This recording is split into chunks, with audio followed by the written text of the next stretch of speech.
اشراق کے بعد جو اہم عمل ہے وہ چاشت کے نوافل ہے۔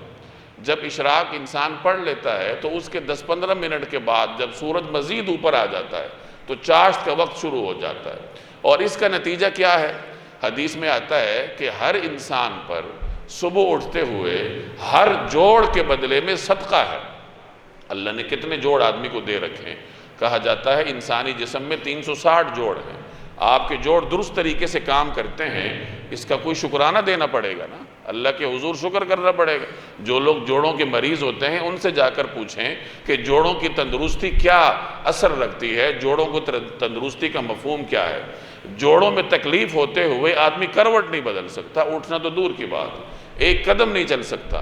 جو آدمی کروٹ نہ بدل سکے وہ بیچارہ کتنا محتاج ہوگا، کروٹ بدلنے کے لیے دوسرے کا محتاج۔ تو اگر کسی آدمی کے جوڑ صحیح سالم ہیں، تندرست ہیں، تو اسے اللہ کا شکر ادا کرنا پڑے گا۔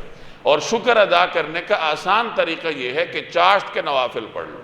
حدیث میں آتا ہے جس آدمی نے چاشت کے نوافل پڑھ لیے تو اس کے جسم کے تمام جوڑوں کا شکرانہ ادا ہو گیا۔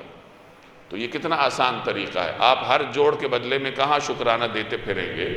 تو صبح آپ اشراق کے بعد چاشت کے نوافل پڑھ لیجئے تو آپ کے جسم کے تمام جوڑوں کا شکرانہ اللہ کے حضور ادا ہو جائے گا۔ اور اس سے آپ واقف ہیں کہ یہ قاعدہ ہے کہ جو آدمی شکر کرتا ہے اللہ اسے اور زیادہ دیتا ہے۔ اگر آپ اپنے جسمانی جوڑوں کی تندرستی کا شکر کریں گے تو اللہ تعالیٰ مزید دے گا۔ مزید کیسے دے گا؟ کہ آپ کے جوڑوں کو مزید تندرستی عطا کرے گا، آپ کو مزید جسمانی تندرستی نصیب ہوگی۔ تو یہ دن کے آغاز کے اعمال ہیں جن پہ کوئی زیادہ مشقت نہیں ہوتی، زیادہ محنت نہیں ہوتی، لیکن اگر آدمی ان کی پابندی کر لے تو اس کا پورا دن خیر و برکت میں گزرتا ہے۔